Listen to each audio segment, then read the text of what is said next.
సర్వశక్తుల దేవుడు మనల్ని క్షమించి మనస్ఫూర్తి అయిన పక్ష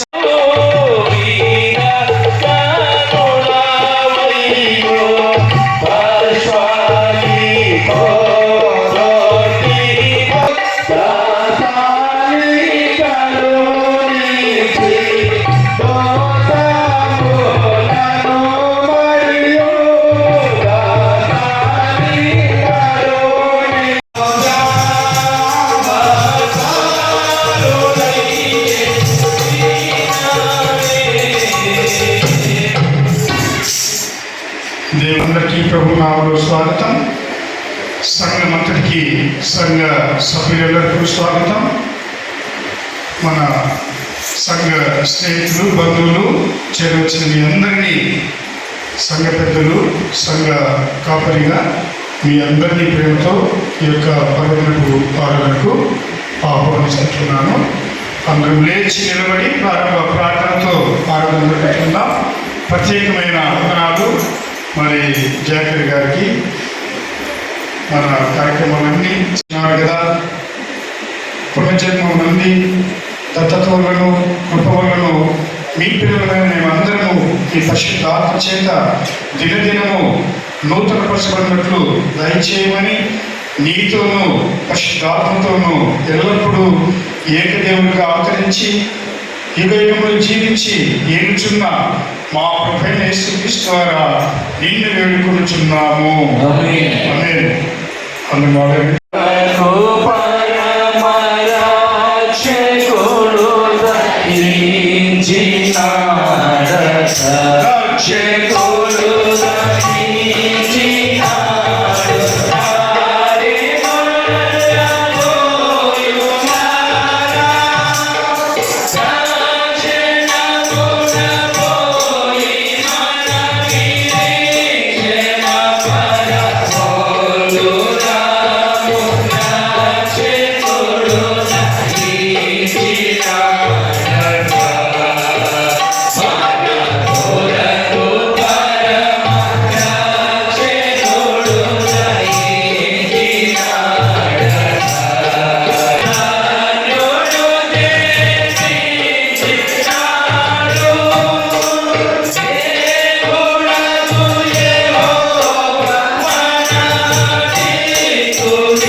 ఆరాధనక్రమాన్ని అందరం అనుసరించడము.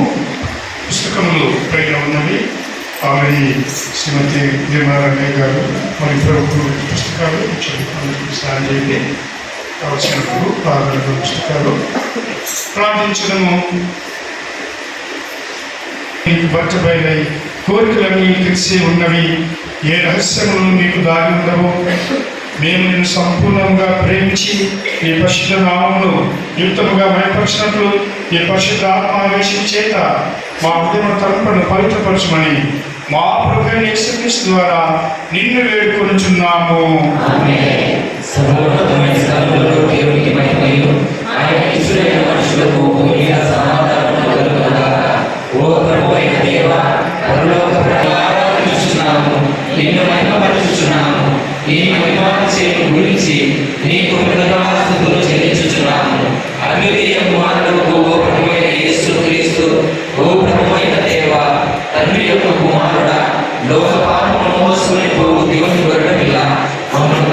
కనికరించుము.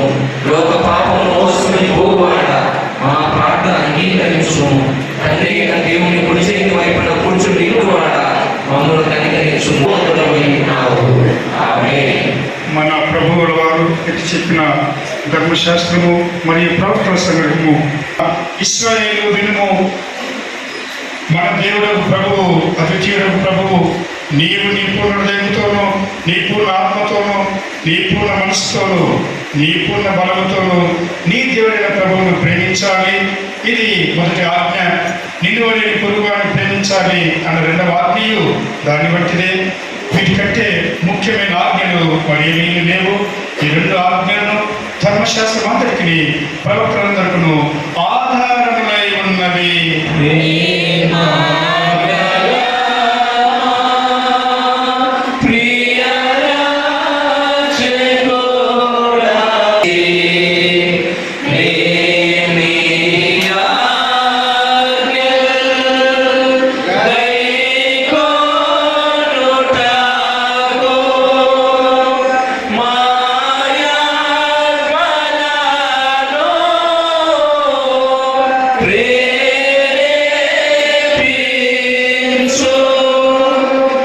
దేవుని ప్రియమైన సంగమా,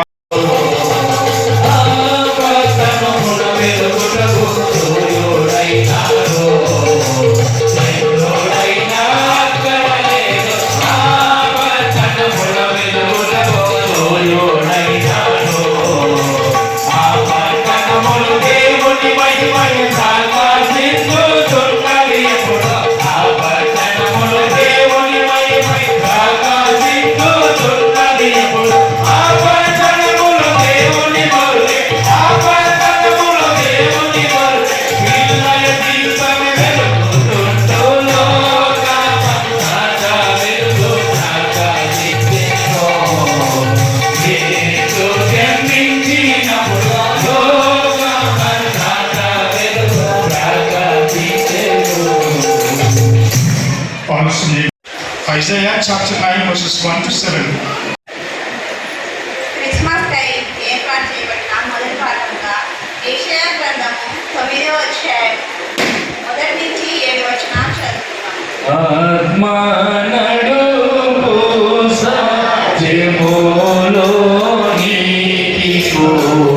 యెషయా గ్రంథము 9వ అధ్యాయం. పూర్వకాలమున ఆయన జెబులోను దేశమును నఫ్తాలి దేశమును అవమానపరచెను. అంతకాలమున ఆయన సముద్ర ప్రాంతమున అనగా యోర్దాను అన్యజనుల గలిలయ ప్రదేశమును మహిమగల దానిగా చేయుచున్నాడు. చీకట్లో నడుచు జనులు గొప్ప వెలుగును చూచుచున్నారు.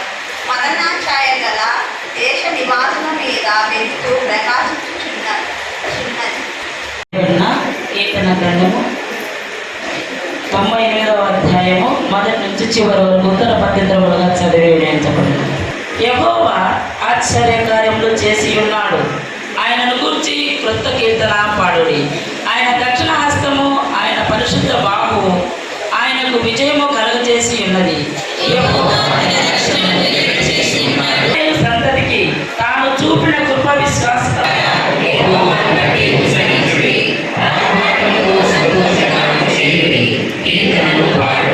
సితార స్వరముతో యెహోవా నివాసులను కేకలు వేయుదురుగాక.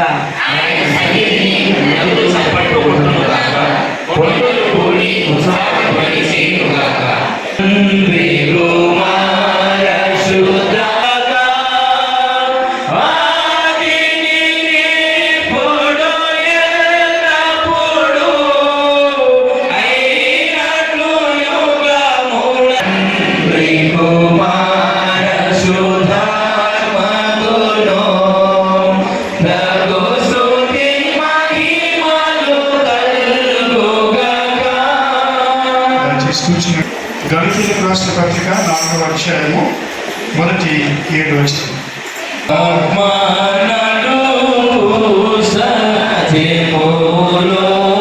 అపోస్తలుడైన పౌలు గలతీయులకు రాసిన పత్రిక 4వ అధ్యాయం 1 నుండి 7 వచనాల గల దేవుడి వాక్యం చదవగలుగుతాం. మరియు నేను చెప్పున్నదేమనగా వారసుడు అన్నింటికీ కర్త అయి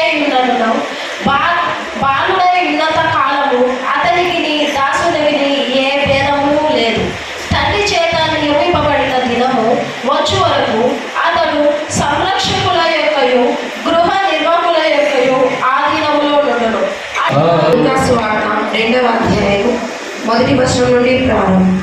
ఆ దినములలో సర్వలోకమునకు ప్రజాసంఘ వ్రాయమనను కైసరు ఆగుస్తు వలన ఆజ్ఞ ఆయను. ఇది కురేనియు సిరియా దేశములకు అధిపతి అయి ఉన్నప్పుడు జరిగిన మొదటి ప్రజాసంఘం. అందరూ ఆ సంఖ్యలో వ్రాయబడుటకు తమ తమ పట్టణములకు వెళ్ళిరి. యోసేపు దావీదు వంశములోను గోత్రములోను పుట్టినవాడు కనుక తనకు భారీగా ప్రదానము చేయబడి గర్భవతి అయి ఉండిన మరియతో కూడా ఆ సంఖ్యలో వ్రాయబడుటకు గలిలయలోని నజరేతు నుండి యూదయలోని బెత్లెహేము అనబడిన దావీదు ఊరికి వెళ్ళెను.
ఈ పర్వదిన వేళ క్రిస్మస్ అరుణోదయ వేళ సంఘమంతటిని దీవించమని, సంఘమంతటికి స్పష్టముగా క్లుప్తముగా మీరే అందించమని అల్పుడను అయ్యే విజ్ఞానాన్ని మీరు మనుపరిచి దేవా ఈ యొక్క సందేశమును కేవలం యొక్క నోటి బోరుగా మాత్రమే ఇచ్చోబెట్టి మరి మీరే మహిమ పొందమని యేసు నామములో అడుగుచున్నాను తండ్రి, ఆమేన్.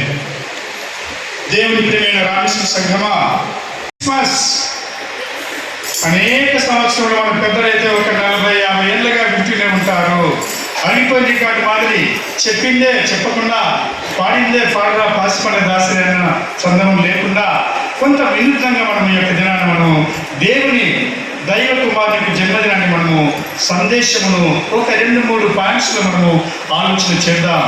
పరిశుద్ధాత్మ దేవుని నడిపింపు వల్ల ఒకసారి చూడండి, మరి ఎందుకు క్రిస్మస్ ఆలస్యమైంది, అనివార్యమైంది, ఎందుకు క్రిస్మస్ పర్వదినము ఎలా మొదలైంది, అసలు what is the main purpose of Christmas అన్న అంశాన్ని మనము కొన్ని నిమిషాలు లేఖన ఆధారితంగా వేదాంత కోణం నుంచి మనం ఆలోచన చేద్దామండి. గమనించండి, దేవుడు భగవంతుడు సృష్టికర్త అయిన దేవుడు మరి అనేక మతములలో పలు నామముల చేత పిలువబడే మరి సర్వశక్తిమంతుడు, మరి పాత నిబంధనలో సజీవుడైన యెహోవా దేవుడు, కొత్త నిబంధనలో యేసు ప్రభువు రూపంలో పరిశుద్ధాత్మ రూపంలో ముగ్గురు భగవంతులు 3 స్వరూపములు దేవుని మూర్తిమంతంలో ఒకటైనటువంటి త్రియేక దేవుని మనము ఆరంభించుకుంటున్నాము. ఎందుకు ఈ యొక్క మరి క్రిస్మస్ అన్నటువంటి పర్వదినాన్ని మనం చేసుకుంటున్నామంటే ప్రధానంగా దేవుడు తన ప్రేమను మానవ జాతి పట్ల సంపూర్ణంగా వ్యక్తపరిచి ఉంటున్నాడు.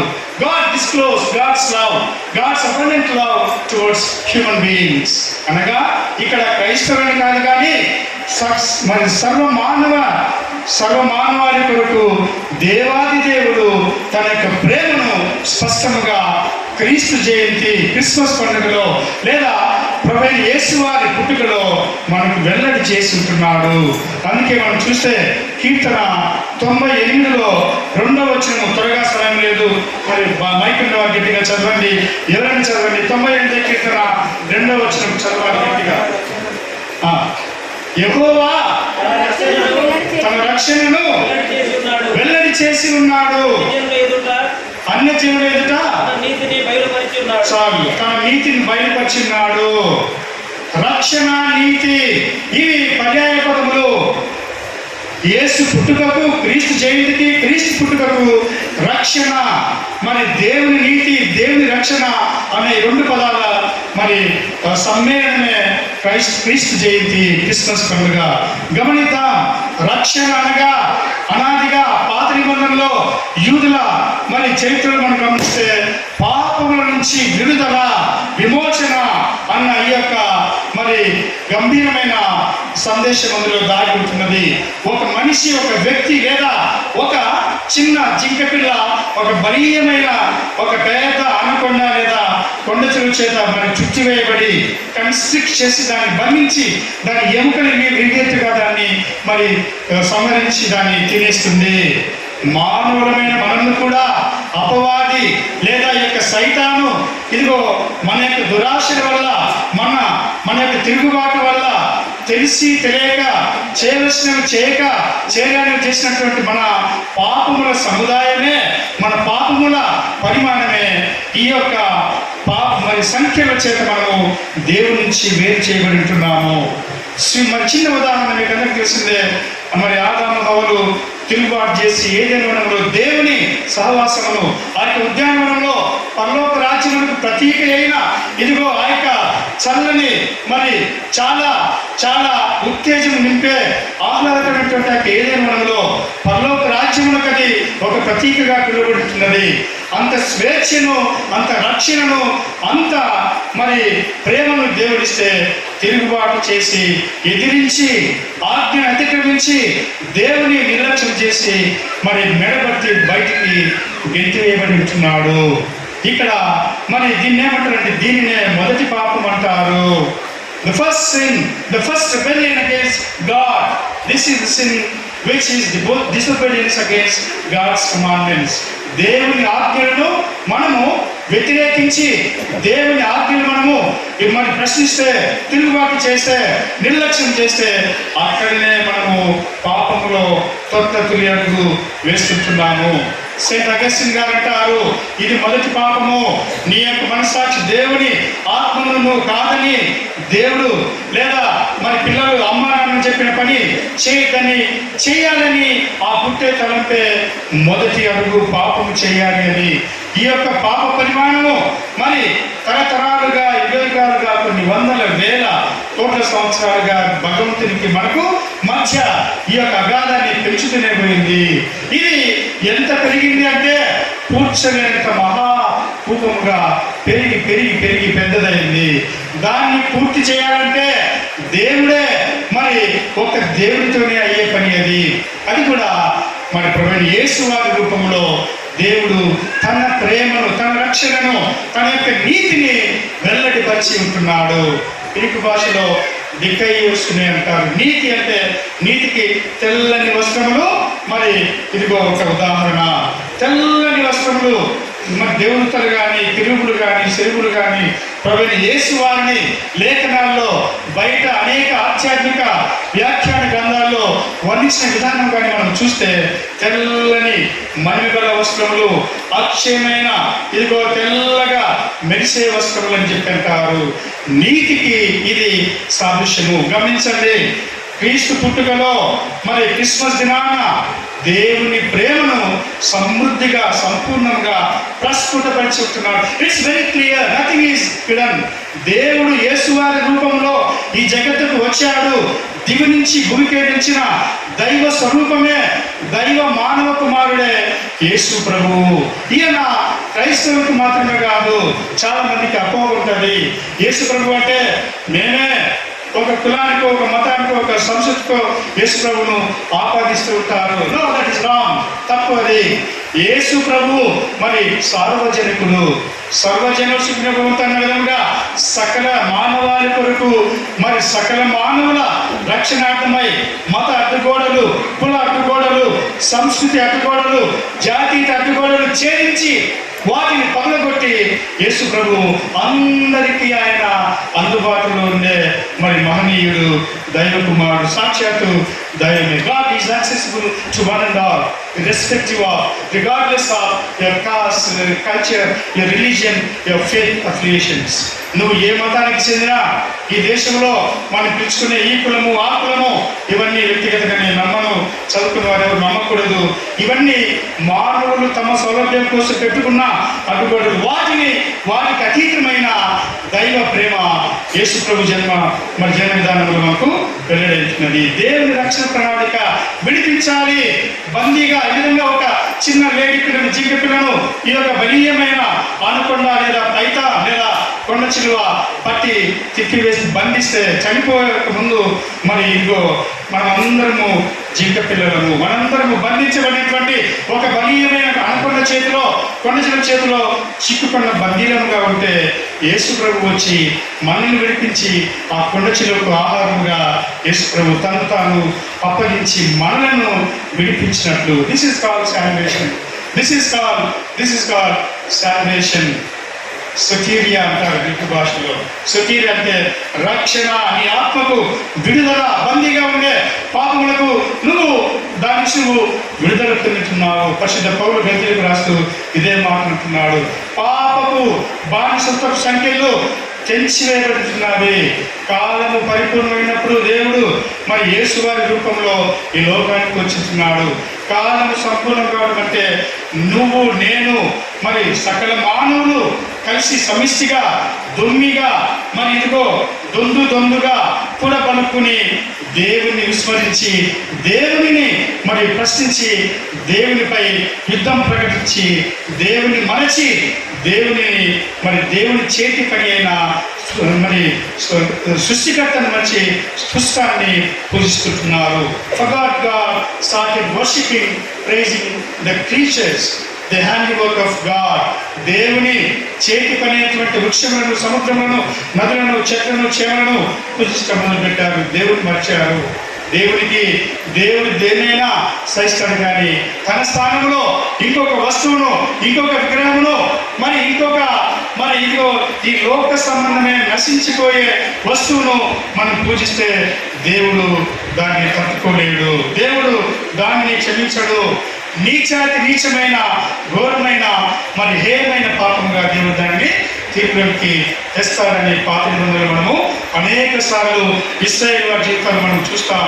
కాబట్టి ఈ యొక్క పాపపు బంధకాల్లోంచి విడిపించేదానికి, రక్షించేదానికి మన ఆత్మరక్షణ కొరకై యేసువారి రూపంలో దేవాది దేవుడు ఈ లోకానికి వచ్చిన ఆ యొక్క దినాన్ని మనము జ్ఞాపకం చేసుకుంటున్నాం.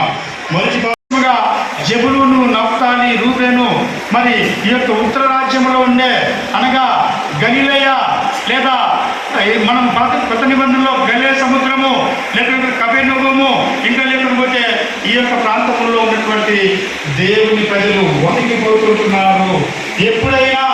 ఎప్పుడైనా భయంకరమైన మెరుగుదారికి అశ్వరీయులు సిద్ధంగా ఉంటున్నారు. ఈ యొక్క నిరీక్షణ వర్తమానమును పంపిస్తుంటున్నాడు. మరి ఇదిగో పంపిస్తుంటున్నాడు.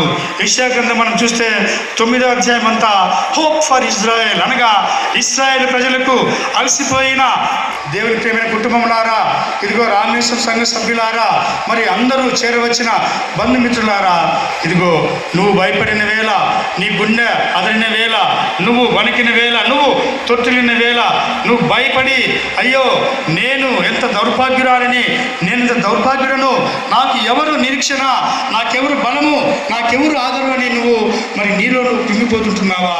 నీకే ఈ సందేశము. ఆనాడు దేవుని ప్రజలతో మాట్లాడినటువంటి ఇదిగో యెషయా ప్రవక్త ఈనాడు నీతో నాతో మాట్లాడుతుంటున్నాడు.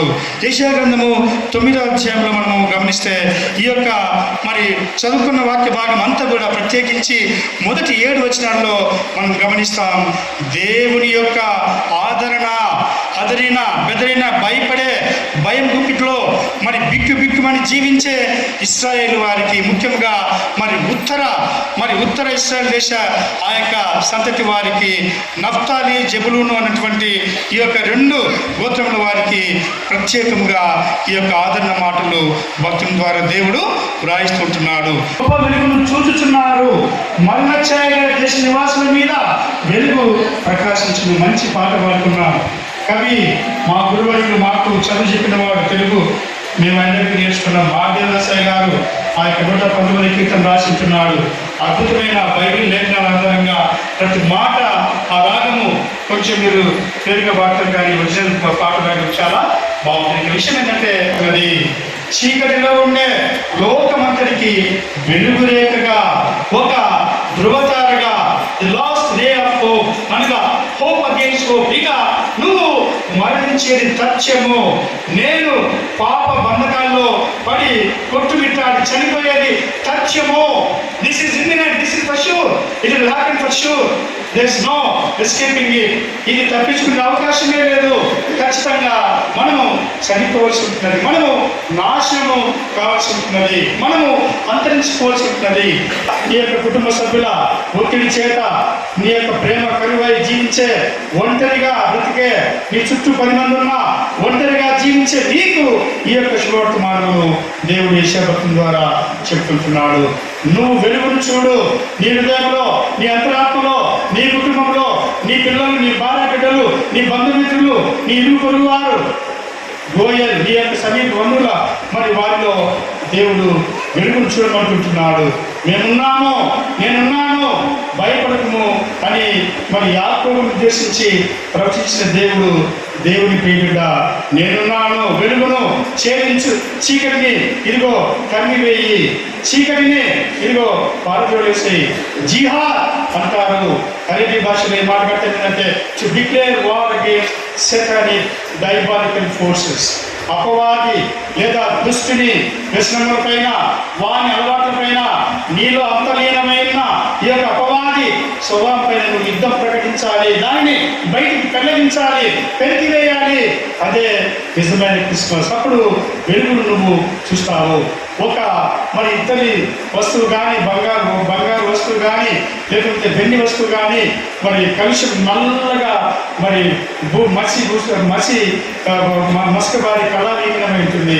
దాన్ని బాగా మరి కొన్ని రసాయనాలు వేసి, కొన్ని సోపు వేసి తోమితే జిగేమని మెరుస్తుంది.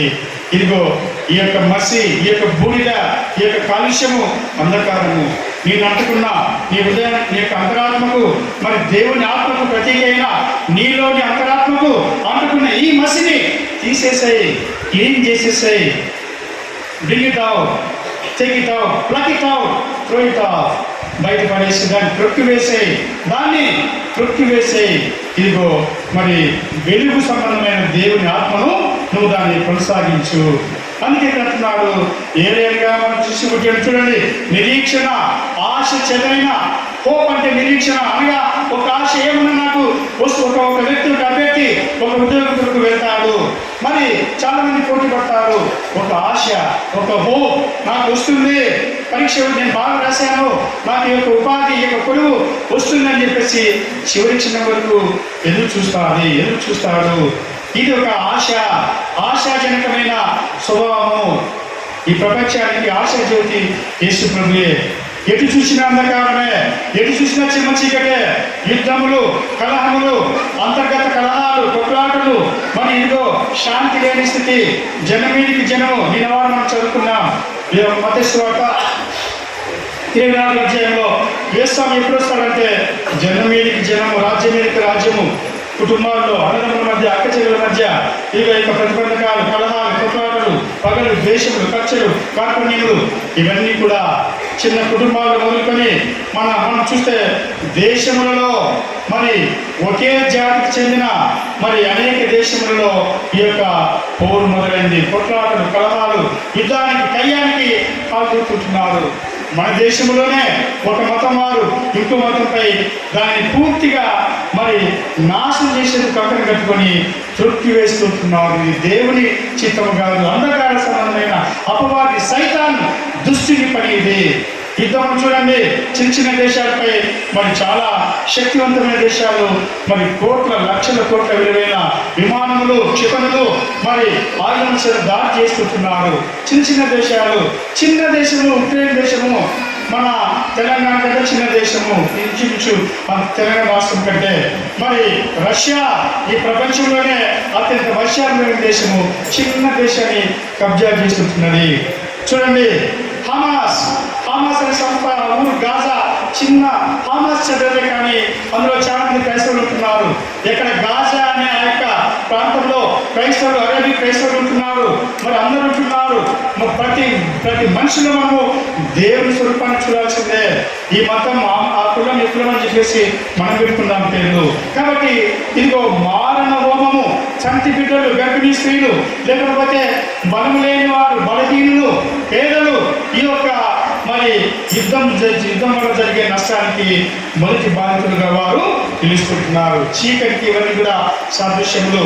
ఇదిగో చూడండి, ఈ దేశంలో సకల మతస్థులు ఉంటున్నారు.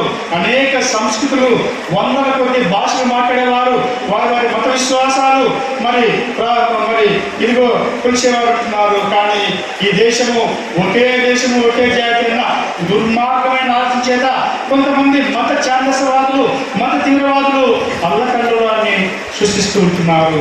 అంధకారానికి ఇది కూడా ఒక చిహ్నము, ఒక సాదృశ్యము. గమనించండి, ప్రపంచంలో దేవుడు ప్రకృతిని మనకు వరప్రసాదం ఇస్తే మన స్వార్థానికి ఈ యొక్క నదులు, పర్వతాలు, చెట్లు, చేమలు, మరి ప్లాస్టిక్ వాడకం ఎక్కువ చేసి ఇంకా రకరకాలుగా దేవుని ప్రశస్తమైన, అమూల్యమైన, చాలా స్వచ్ఛమైన ప్రకృతిని మానవ జాతి మనుగడ కొరకు మరి 100 ఏళ్ళు ఆధీనంలో 100 ఏళ్ళు, 200 ఏళ్ళు, 300 ఏళ్ళు, 500 ఏళ్ళు మామూలుగా బ్రతికే వాళ్ళు 70 ఏళ్ళకి కుప్పకూలిపోతున్నారు. ఆహారంలో కాలుష్యము, మన అలవాట్లలో కాలుష్యము, ప్రకృతిని మనము బాధ్యతగా దీనిని సంరక్షించుకోవటమే. ఇది కూడా అంధకారమే. నీ ఇంట్లో అనవసరంగా మరి కరెంటు కాలుస్తున్నావు, దొంగ కరెంటు కాలుస్తున్నావు, లేకపోతే నీళ్ళు వృధా చేసుకుంటున్నావు, లేకపోతే మరి విచక్షణ రహితంగా ఈ యొక్క మరి జంతువులను, పక్షులను వధిస్తూ పోతుంటున్నావు, చెట్లు నరికివేస్తుంటున్నావు. ఇవన్నీ కూడా అపవాది పనులే. వెరసి మనము మనకంటే బడా పారిశ్రామికవేత్తలు, పెద్దలు, అధికారులు, బలిష్ఠులు అందరూ కూడా కలిసి దేవుని సృష్టికి ప్రతి సృష్టిని చేస్తూ ఉంటున్నారు.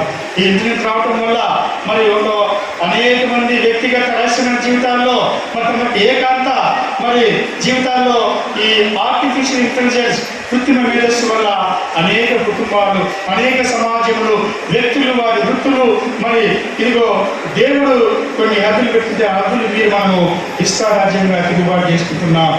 ఇది కూడా చీకటి అంధకారమైన మరి ఇదిగో జీవిత విధానం.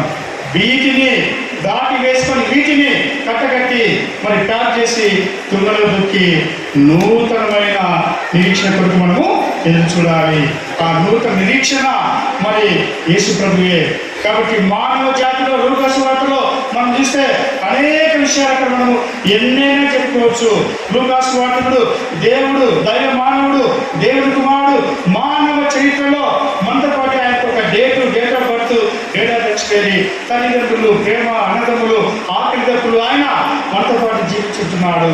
దేవుడు భగవంతుడు మనతో సమానంగా ఇమ్మానుయేలుగా ఆయన అవతరించాడు. ఇదే రక్షణ భాగ్యము, ఇదే శుభవార్త. ఎందుకంటే నిన్ను నన్ను లోకమంతటిని రక్షించడానికి ఈ యొక్క క్రిస్మస్ అనే పేరు మీద యేసు ప్రభు వారి యొక్క జన్మదినము దాగి ఉంటున్నది. యేసు ప్రభు రావటమే క్రిస్మస్ కు మరి క్రిస్మస్ యొక్క ప్రధానమైన ఉద్దేశము. ప్రార్థన, ఆరాధన, బాలయేసు పూజ అన్న లాటిన్ అర్థం వచ్చే ఈ మాట కంటే కూడా మనము రక్షణ, దేవుని రక్షణ, దేవుని నీతిని మనము చూసుకుంటున్నాం. యేసు వారి సుగుణాలు చూడండి, 6వ వచనం, 7వ వచనం అందరిలో చాలా మటుకు ఈ భాగాన్ని నేను చదివించాను. త్వరగా ఒక 5 నిమిషాలు నేను వాక్యాన్ని ముగిస్తున్నాను. 5 నిమిషాలు చూడండి. ఆశ్చర్యకరుడు, ఆలోచనకర్త, సజీవుడైన భగవంతుడైన దేవుడు, ఆశ్చర్యకరుడు. యేసు ప్రభువు నిజంగా ఆయన జన్మ విధానము ఆశ్చర్యమే. గలిలయ, నజరేతు, బెత్లెహేము గనులు కూడా వెనుకబడిన ఇదిగో మనలాంటి బడుగు బలగిన వర్గాలు, బీదలు, పేదలు లేదా సమాజానికి బయట మరి జీవించేవారు ఉండే ఆ యొక్క మాస్ అంటారు కదా, మాస్ ఉండే మరి ఆ యొక్క ప్రజానీకంలో అటువంటి చోట్ల గలిలయ అంటేనే అన్యులు, యూదులు కాని వారు, అంటరాని వారు, అస్పృశ్యులు ఉండే ఆ యొక్క ప్రదేశంలో యేసువారు మరి సాక్షాత్తు భగవంతుడు జన్మించాలని కోరుకోవడము. అంటే ఒక కుష్ఠరోగి కానీ క్షమించాలి, లేకపోతే ఒక యాచకుడు, ఒక యాచకుడు వారి కడుపున మరి ఒక కలెక్టర్ జన్మించినట్లు అర్థమేదని చెప్తున్నా. గలిలయ అంటే వెనకబడిన వారు, బీదలు, బలిగిన వర్గాల వారు. ఇప్పుడు గాజా నుంచి కొన్ని వేల మంది యూదుల ఇశ్రాయేలు వారి ఇళ్ళలో పనిచేసడానికి ఒక రోజుకు కొన్ని వేల మంది వెళ్ళి ఇళ్ళలో పనిచేసి వస్తుంటారు. అటువంటి మరి యేసు ప్రభు జీవించినప్పుడు గలిలయ అంటే వెనుకబడిన ప్రదేశము.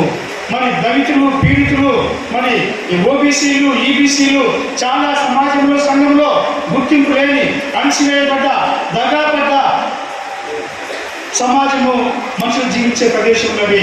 అటువంటి ప్రదేశంలో వచ్చే శ్రేష్టమైన లోకరక్షకుడు, లోకమంతటికి మరి ఇదిగో రక్షించే మహానుభావుడు, కారణ జన్ముడు, ఆశ్చర్యకరమైనటువంటి యేసు ప్రభు జన్మిస్తుంటున్నాడు. ఇదే సువర్తమానం, ఇదే సునాద మరి సువర్తమానము. This is the good news, this is the powerful, this is the auspicious good news. విమోచించే, విడిపించే ఇదిగో పేదలు ఎవరిని మనం బయటకు తోసేసామో, నేను మన పిల్లలు మంచి స్కిట్ చేస్తారు, ఆడపిల్లలు యూత్ క్యారియర్స్లో ఏసారి వస్తాడని ఎదురు చూస్తుంటే మరి చాలా మంది దౌర్భాగ్య రూపంలో అమ్మా అన్నం పెట్టు మరి గుడ్డివారు మరి వచ్చి అనుకుంటే మరి ఆ సహోదరికి అర్థం కాదు. యేసుప్రభు వస్తుందని చెప్పేసి ఇల్లంతా అలంకరించి డిన్నర్ చేసి మటను, చికెను, చేపలు అన్నీ చేసి ఎదురు చూస్తుంటే ఏసారి రాగా అందరూ వస్తే మీరెవరో ఎప్పుడే అని కనిపిస్తుంది.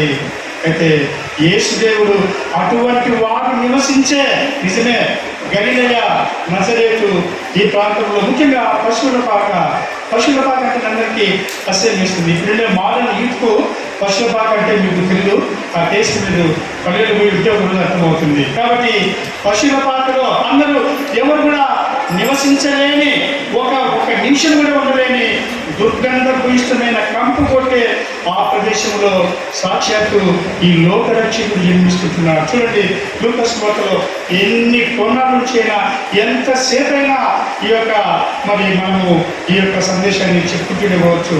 సమయం లేదు కాబట్టి మానవ చరిత్రలో ఏ దేవుడు ప్రవేశించాడు? ఇదిగో వేదాంతులకు, గ్రీకు భాష మాట్లాడే వారికి, రోమీయులకు, యూదా మత పెద్దలకు ఇది నమ్మలేని నిజము. వారికి చిచి మానవుడైంది దేవుడైంది మానవుడు కావటం ఏంటి? ఇది అసాధ్యము, దుస్సాధ్యము, చిచి ఇది సాధ్యమవుతుందా? How can God become human being? ఈ యొక్క అవతార పురుషుడు, అవతారం అంటారు, ఇన్కార్నేషన్. అయితే దేవుడు చెప్పాడు, దేవుని స్వేచ్ఛ ఆశ్చర్యకరుడు, ఆలోచనకర్త. ఆలోచనలో బలం ఉంటున్నది, ఆలోచనలో యుక్తి ఉంటున్నది, ఆలోచనలో ఇదిగో దేవుని జ్ఞానం ఉంటున్నది. దైవ జ్ఞాన కళాశాల అంటారు వేదాంతము. దేవుని కూర్చిన, భగవంతుని కూర్చిన జ్ఞానమే ఆలోచన. ఈయన ఆలోచనకర్త. ఎల్లప్పుడూ భగవన్నామ సంకీర్తనలో, భగవత్ చింతనలో గడిపిన మహానుభావుడు యేసు ప్రభుల వారు. ఇదిగో బలవంతుడైన దేవుడు, ప్రకృతిని ఇదిగో దేన్నైనా సృష్టిని శాసించే సత్తా ఉన్నటువంటి ధీరోదాత్తుడు ప్రభు యేసు వారు. ఆశ్చర్యకరుడు, ఆలోచనకర్త, బలవంతుడైన దేవుడు, నిత్యులకు తండ్రి, ఆది అంతము లేని దేవుడు యేసు ప్రభుకు ఈ యొక్క ఒక అవతారమే అది. చూడండి, మనము ఆది అంతము లేనివాడు, అల్ఫా ఒమేగా, మొదటివాడు కడపటివాడు ఆయనే, మధ్యలో అంతా మిథ్యా ప్రపంచం. గమనించండి, అటువంటి దేవుడు నిత్యులకు తండ్రి. కాబట్టి ఈ యొక్క దేవుని విలక్షణాలు మనం కూడా కలిగి ఉండాలని దేవుడు కోరుకుంటుంటున్నాడు. ఈ వాక్యాన్ని ముగిస్తుంటున్నాను. గమనించండి, క్రిస్మస్ అంటే సంబరాల పండుగ. క్రిస్మస్ అంటే దేవుడు బహుమానంగా యేసయ్యను సమాధాన అధిపతిగా తనతో సంధి చేసుకోవడానికి, తెగిపోయిన మానవ సంబంధాలను తిరిగి ఆయన పునఃప్రారంభించడానికి యేసువారి రూపంలో చూస్తున్నాడు. తిరిగి సమాధాన పడదాం. మనము కూడా మానవ చరిత్రలో భగవంతుడు అనుకుగా తగ్గించుకొని వచ్చి ఉంటున్నాడు. తగ్గింపులో మనం జీవిద్దాం. క్రిస్మస్లో తగ్గింపు ఉన్నది. మూడవదిగా పశువుల పాటలో ఇదిగో abandon, left out, ghost towns అంటారు. యుద్ధం జరిగితే ఒక బాంబు వేస్తే ఆ ఊరంతా ఖాళీ అవుతుంది. అక్కడ పేతాత్మలు, చెట్లు, చేపలు తప్ప ఇది దూసులోని ఎవరు కూడా అక్కడ నరమానవులు ఉండరు. అటువంటి ప్రదేశంలో యేసుని జన్మించి వెలుగురేఖగా ఉంటున్నాడు. చీకటిలో మిగిలిన సమాజమును ఇదిగో భయంకరమైన వ్యసనములు, చెడు, కంపు, పురుగుతో ఈ యొక్క సమాజాన్ని మనం వెలిగిద్దాం. యేసు ప్రభువును చూద్దాం. తర్వాత మనం గమనిస్తే క్రిస్మస్ చూడండి, అనుకువ క్రిస్మస్ లో తెగిపోయిన సంబంధ బాధ్యత క్రిస్మస్ లో ఇక్కడ కూడా మనం చూస్తాం. ఇదిగో ఆ యొక్క భార్యాభర్తల మధ్య ప్రేమ. యోసేపుకు ప్రధానం మాత్రమే ఇంకా పెళ్లి కాలేదండి. ఆ దినాల్లో పెళ్లి కాకుండా పిల్లల్ని కంటే ఈనాడు ఎంత అది చిన్న చూపో, ఎంత అవమానమో, ఎంత నిందనో, ఎంత హాస్యాస్పదమో ఆ దినాల్లో కూడా ఆ సమాజంలో అది ఉండింది. కానీ యోసేపు దేవుని మాటకు విధేయుడై, దూత మాటని విని విధేయుడై తనకు ప్రధాన మాత్రమే చేయబడిన Joseph was not the biological father of Mary. కన్యామరియమ్మకు యోసేపు వారి యొక్క కలయిక వల్ల, వారు కూడుకోవటం వల్ల భౌతికంగా పుట్టిన బిడ్డ కాదు యేసు ప్రభు, పరిశుద్ధాత్మ వల్ల. అందుకే ఇందులో దేవుని యొక్క శక్తి, దేవుని యొక్క అద్భుతమైన క్రియలు మనము చూస్తుంటున్నాం. భార్యాభర్తల మధ్య ఇదిగో ఆ కన్యామరియమ్మను యోసేపు వదిలిపెట్టి వెళ్ళి ఉండవచ్చును, కానీ విధేయత కలిగి ఆదాము మాదిరి తిరుగుబాటు చేయలేదు. దేవుని మాటకు విలువనిచ్చి తన నుంచి విధేయుడై తన భార్య అక్కడికి గర్భవతిగా ఉంటుందాగా, పెళ్లి కాకుండా గర్భవతులుగా ఈ దినాల్లో ఫ్యాషన్ అయిపోయింది. అమెరికాలో పోతూ ఉన్న ఈనాడు మన దేశంలో కూడా భయంకరమైనటువంటి భ్రష్టాచారాలు మనము చూస్తూ ఉంటున్నాం. పెళ్లి కాకుండా పిల్లలు అనేది ఇంకా రకరకాల సమాజము యొక్క ప్రపంచ క్రమమును, దేవుని క్రమాన్ని మనము దాటి ఇష్టారాజ్యంగా జీవిస్తుంటున్నాం. దేవుడు అయితే యోసేపు దేవుని మాటకు విధేయుడై ఆ విధంగా ఆయన తన భార్యను స్వీకరించి తనకు ఊతమిచ్చి తనకు చేదోడు వాదులుగా ఒక స్త్రీని నిస్సహాయురాలైన అనాథ అయిన ఏ దిక్కు లేని అప్పటికి అందరూ నీచముగా అవమానంగా చూసే ప్రమాదం ఉంది ఓన్ చేస్తూ ఉంటున్నాడు. ఇదిగో తనని కాని బిడ్డకు దేవుని మాటను బట్టి నేనే నా భార్య అని చెబుతూ ఉంటున్నాడు. ఒక ప్రాణాన్ని రక్షించడానికి ఒక లోకరక్షకుని అందరి కొరకు ఇద్దరు అనుమతిస్తుంటున్నారు. పుణ్యశ్రీ గర్భము థియోటోకోస్ అంటారు. థియోటోకోస్ అంటే పవిత్రమైన సాక్షాత్ లోక రక్షకుని మోసిన గర్భము. అందుకే ఎలిజబెతమ్మ కనిమరి కలుసుకున్నప్పుడు ఇదిగో నీ యొక్క వార్తనే నా గర్భంలో శిశువు గంతులు వేసను, స్త్రీలను పుణ్యురాలు అనబడదు. You are the most blessed woman among all the entire human race. మానవ జాతిలో నువ్వు పుణ్యశ్రీని ధన్యురాలు, ఎందుకంటే సాక్షాత్తు దేవుని కుమారుని మోసుకుంటున్నావు. దేవుని వాక్యాన్ని ముగిస్తున్నాము. యేసు ప్రభువును మనం మోద్దాం. మన పనులు, మన క్రియలు, మన ఆలోచన సరళి, మన యొక్క సత్క్రియలు, పుణ్యుల వలె మన యొక్క దాన ధర్మములు, మన మంచితనం, మన త్యాగం. చూడండి, క్రిస్మస్లో ఇవన్నీ కూడా ఉంటున్నవి. త్యాగం, ప్రేమ, భార్యాభర్తల మధ్య బంధాలు, వారి కుటుంబాల మధ్య సత్సంబంధాలు, అక్కర, కేర్, కౌన్సిలింగ్, ఇవన్నీ కూడా మనము క్రిస్మస్లో చూస్తుంటున్నాం. అశాంతిని పాటుపడదాం, శాంతికై పాటుపడదాం. ఈ క్రిస్మస్ సందర్భంగా బాల యేసు నిన్ను నన్ను వెలిగించి నీతి కొరకు, అనేక రక్షణ కొరకు అనేకులను మన యొక్క మంచి పనుల ద్వారా దేవుని వైపు ఆకర్షిద్దాం. ఈ యొక్క అన్ని విషయాలు, ప్రేమ, సంతోషం, సమాధానం, బహుమతులు, బహుమానములు, త్యాగం, అక్కర మానవ చరిత్రలో ఇది పుక్కిటి పురాణం కాదు. కాబట్టి ఇంకా చెప్పుకుంటే చాలా ఉంటున్నవి. పూజ, ప్రార్థన, ప్రణమిల్లి, గొల్లలు, జ్ఞానులు, చక్రవర్తులు, రాజులు, వెలుగు చుక్క, ఇవన్నీ కూడా వీటిని ఒక్కొక్క అంశాన్ని చూద్దాం. అందుకే ఇదిగో నూతన జీవితాన్ని మనము ప్రారంభిద్దాం. అంతేకాకుండా వీక్షణ కలిగి ఉందాం. యేసు ప్రభువు ప్రపంచమంతటికి ఆశజ్యోతిగా వచ్చుతున్నాడు.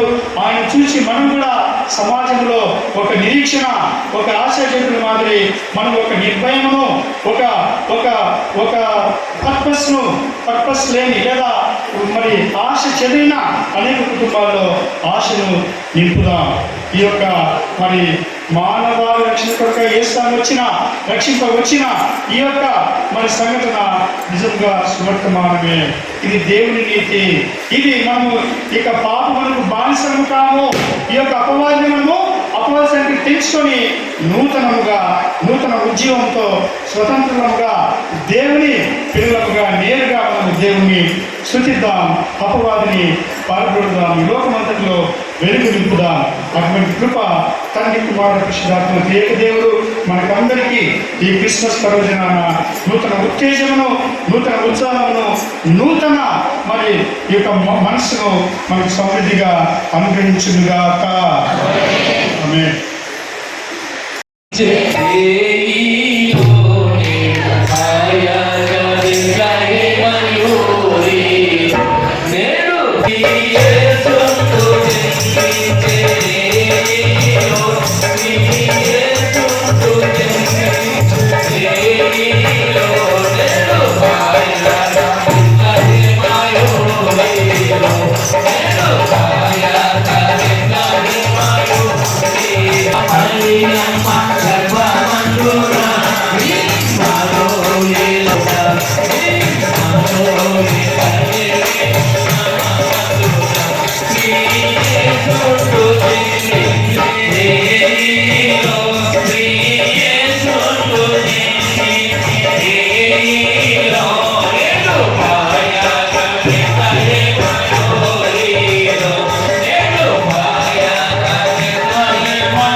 అలాగే లోపల వెలుపల చర్చి ప్రాంతంలో ఉన్నటువంటి మన సంఘ సభ్యులందరికీ మన కుటుంబాలన్నింటికి క్రిస్మస్ శుభాకాంక్షలు. I wish you all a merry Christmas and happy coming new year.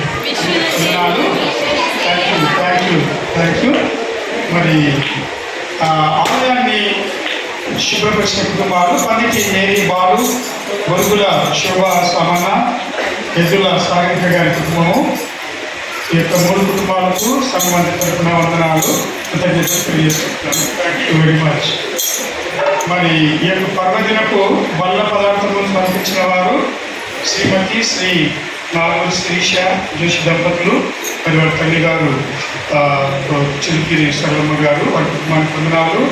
వారు ప్రతి మాసము 2 వారాలకని ఇస్తారు పైసలు, అందులో మిగిలింది ఈరోజు 4 బాక్స్కి మేము వాడినాము.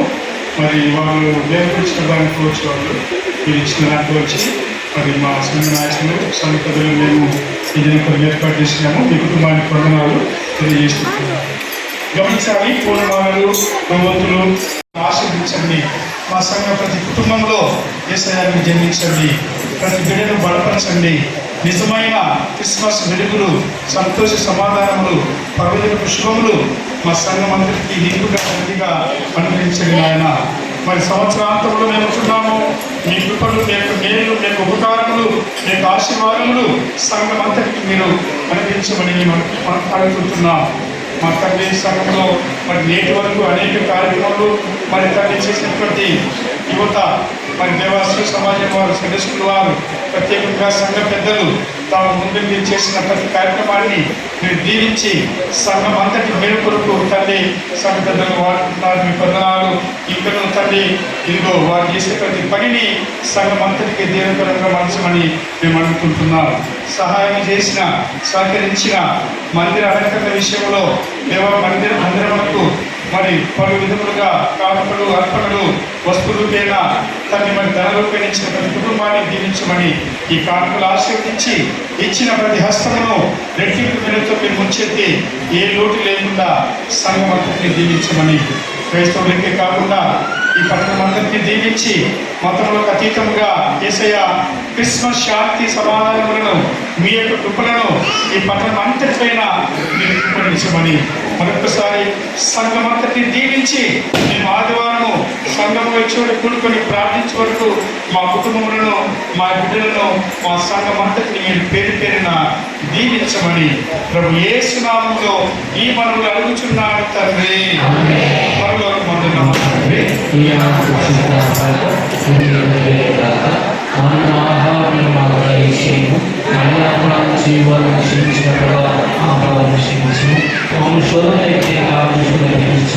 రాజ్యం శక్తి నిరంతరం నీవే ఉన్నది. ఆమేన్.